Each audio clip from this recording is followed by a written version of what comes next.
make your job easy.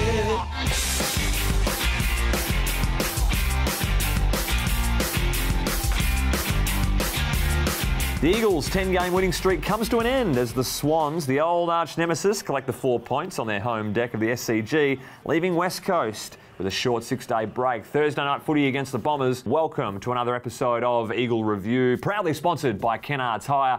The big fella, Benny Roberts, by my side. Hey. How you going, mate? Good.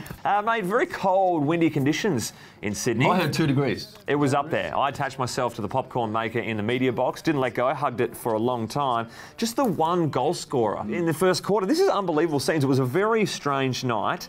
It's the first time since 2012 against the Hawks when no goals were scored. I reckon it was bucketing down that night. Yeah. Seemingly dry conditions, but just immense pressure from both sides. Very finals-like. It was, yeah. A bit of a chess game. Neither team willing to, give an inch. Yeah, really tight game, and first time in Eagles history kept a side goalless for 2 quarters out of the 4 and then lost. So that's a remarkable stat. It is. You'd think you'd be pretty stiff to lose, but they didn't make the most of their opportunities, particularly in the first quarter. Had all the momentum. Can I run some numbers by? Please. Okay. So complete dominance from the West Coast Eagles. 18 inside 50s to 8. 62% time in forward half. Really short quarter.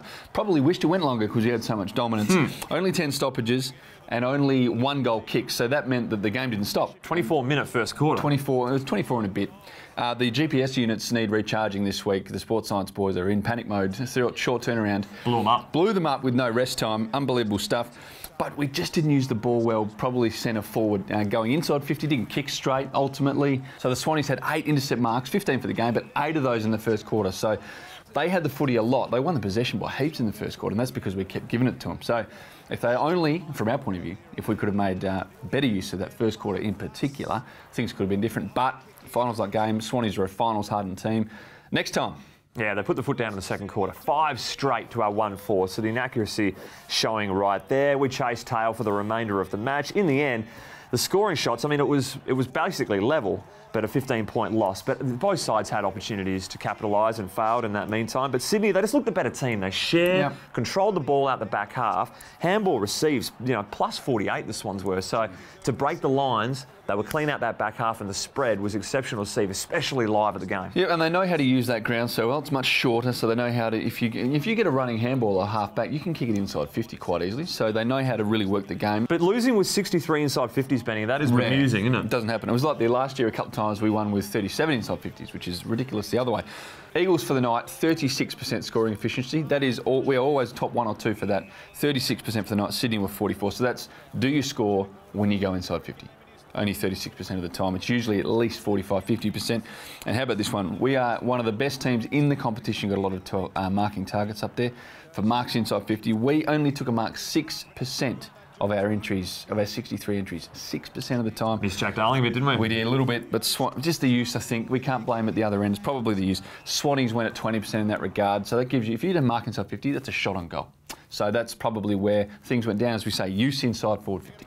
Despite the loss, good to see a couple of players stand tall. Jeremy McGovern, the job he did on Buddy Franklin shows that he doesn't just play that Mr. Versatile. Yeah, he doesn't just float back and play the 7th defender. He had to have a lockdown role on the most dangerous forward in the game over the last decade and did a commendable job. Yeah, I was watching Simo's post-match press conference, and it actually made me chuckle when he said, we're talking about Buddy not having influence, and he's had 18 and had 7 scoring shots, kicked 2-5. Basically what it means is that Gov has to play a little tighter. Now, he'd usually take 5, 6, 7 intercept marks per game. He only took the 3, and a lot of the time our ball movement is fueled. We're very good at scoring off half back, so when Gov takes all those marks, he's very brave with his ball use, and that gets us some attacking change. So a little bit less of that, coming off the back of less marks, so a little bit more accountable, but I thought overall the team defence was pretty good. Good to see Luke Shuey return from a 5-6 week absence from a hamstring. Pretty tough when you walk straight back into a Hewitt tag though as well. Battled hard, 14 disposals only, but the 7 clearances. Simo praised Nick Nananui, his involvements. Redo, 28 touches. Kennedy doing his part up forward in front of the big sticks. Missed one late, but well, chin up. We'll let him off for that. In the end, Elliot Yeo and the losing team has taken out the HMAS Sydney 2 medal for best field. There's some pretty cool stats he's got. Mate, his numbers are unbelievable. I reckon that was one of the best games he's played. You know, he was a monumental factor in this game. 30 touches, 13 of those contested, 13 inside 50s. That's right, you heard me. 13, 8 tackles, 2 goals. He was in the centre bounces 20 times. That's unbelievable. For a transition of someone that you're now trialling in CBD permanently, to beat out Nick Nat by 5. And you know, sending fantasy coaches into a spin. Is that back status going to be there in 2019? I don't know. Grow up, Benny. Sorry? What about Jared Brander? Good to see him don the West Coast Eagles colours, the 8th debutant and the highest pick in the draft for West Coast Eagles. Had to almost wait the longest for his opportunity. Yep, pick 13 last year, tall marking forward, probably the future of the club down forward. You know, JK can't play forever. So the great man will step into those shoes. Started really well, didn't he? Had a few marks and a few kicks and used the ball well early in the piece. Faded in and out as you do when you're a debutant. And, geez, it would have been interesting if he kicked that one.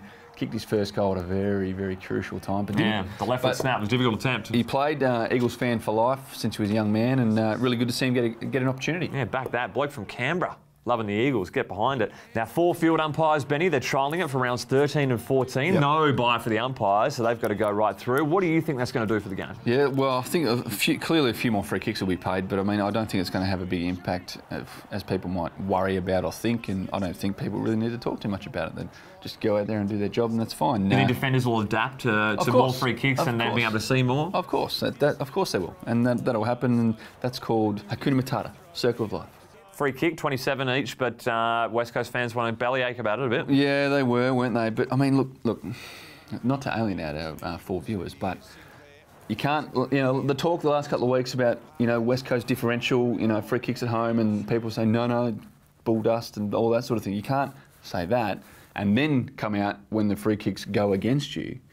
And you can't have it both ways. That's all I'm going to say. That's all I'm going to say. Andrew Gaff, one of the best handballs of his career, over the back. I didn't mind all of that. Then you get monstered by Buddy Franklin. That is absolutely S-mixed into the turf. So that's just the sweet and sour aspect of football for Andrew Gaff. Playing a man's national audience too. Look at him go. What about Lewis Jetta's torpedoes in the warm-up? How handy is it, firstly on Torpies, to have him and Bunga as the kick-out options? Not bad. Not bad. Not bad being able to pull them out of the bag. But any worries you're going to ping a hammy doing this in the warm-up? Me? Yes. Lewis? No. Big time. That's not a bad effort, though. That was a pretty big kick. Happy with it. Going to the Kennards roast of the round. Let's fly through them. Running out of time here. Does Isaac Heaney have hands growing out of his back? Well, no. Probably don't handball it to him there. Plenty of punters wanting to throw shade on Jamie Cripps for that outrageous attempt. Hey, if you want to kick goal the Millennium, you've got to break some eggs. As to Nick Nananui, that running check side is an absolute stink bomb. Yeah, not his best effort. Luke Shuey trying to welcome back, spoiled Josh Kennedy from Sydney with his head.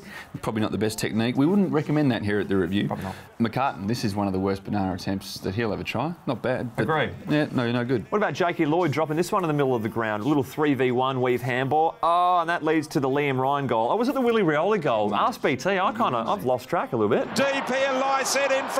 Couldn't mark. Marshall's got it all to do. Here's Rioli. Shapes up on the left. Straightens on the right. In fact, it's Ryan. Ryan runs into an open goal. One job to call the players and get it correctly. Don't worry about all the other fluff that comes on. Just call and get the names right.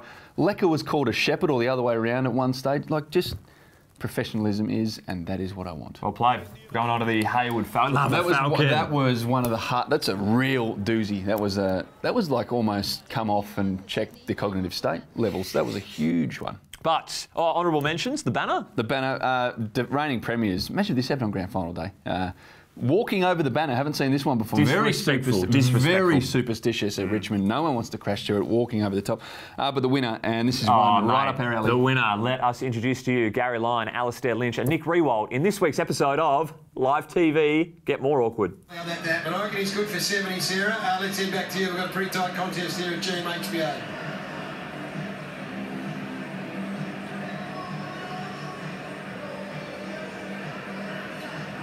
We're going back to Sarah. No, we're not going back to Sarah. Not yet. Have a good one.